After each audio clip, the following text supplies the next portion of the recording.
Let's take a closer look at the Funko Pop Vinyl Special Edition Max Rebo. Varykino, living the Star Wars life. Hello there, and thanks for visiting the Varykino YouTube channel. Today I'm going to take a closer look at the Funko Pop Vinyl of Max Rebo. This one is part of the 40th anniversary Return of the Jedi collection, and as you can see, it also has a special edition Funko sticker there in silver. This one's a little bit of a hefty figure compared to a standard Funko, who certainly looks pretty big there in his box, and he was a little bit harder to find locally. He is certainly a fun character. I think he's a personal favorite of a lot of people. We are fans of Max Rebo, so we were very keen to add this to our collection when we saw him on the upcoming list for the Return of the Jedi collection. So before I take him out, let's take a closer look at the packaging. We have a fairly simple classic Funko style box here. He is number 616 here, and we have the sort of black and red colors which match very well to that 40th logo there on the corner. We've got window on the side, we've got a picture on the back with some of the other Funko Pop vinyls from this Return of the Jedi wave, including Luke Skywalker, Princess Leia in 2 different costumes, Darth Vader, C-3PO, and Wicket. So we're definitely trying to collect them all, as it says there on the back. And then we have a picture of the vinyl figure there on the side, looking very cute there. So that's the packaging. Let's get him out and take a closer look. So here we have Max Rebo out of his box, and doesn't he look adorable? I think he translates really well in the Funko Pop vinyl style because he is essentially just head and hands really, and those cute big round eyes, his little fingers. I think he looks really cute. So let's take a closer look at the details. He is attached to the classic Star Wars black base there with the Star Wars logo in silver with the text underneath. And we've got this kind of fun organ display here. We've got these brown keys at the top. We've got some silver edged bumpy trim here that kind of look like metal rivets. And we've got sort of the gold opening sort of organ musical note emitting section here.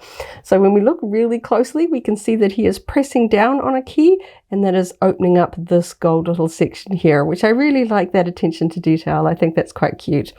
We've got the gold trim with the sort of rivets on it on the underside, and on the back there isn't really any detail here. It doesn't really need too much detail. We don't really see Max Rebo from the back, though we can kind of see a bit of his pudge there. He's pretty tightly wedged in this one.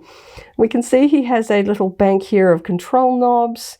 And on mine, I unfortunately have a little bit of a paint flaw here on the side. It looks like we've gotten a little bit of that brown paint here.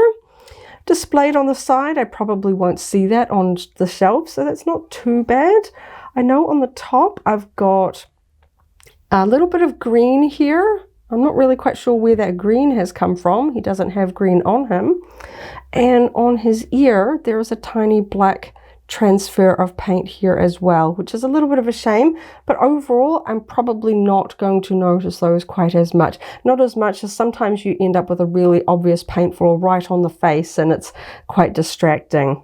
I think it's interesting that he isn't a flat blue color. There is actually a really subtle sort of detailed wash all over his blue skin, which I think really elevates it. I think it looks really quite cute, gives him a bit more of a texture than just a flat plastic color. You can see it's kind of pulled into sort of accents around his sort of wrinkles around his nose. We can see it around his ears as well. I really quite like the sort of little bumps and wrinkles around him. I think they've translated the character really well in this sculpt. I think he looks really cute.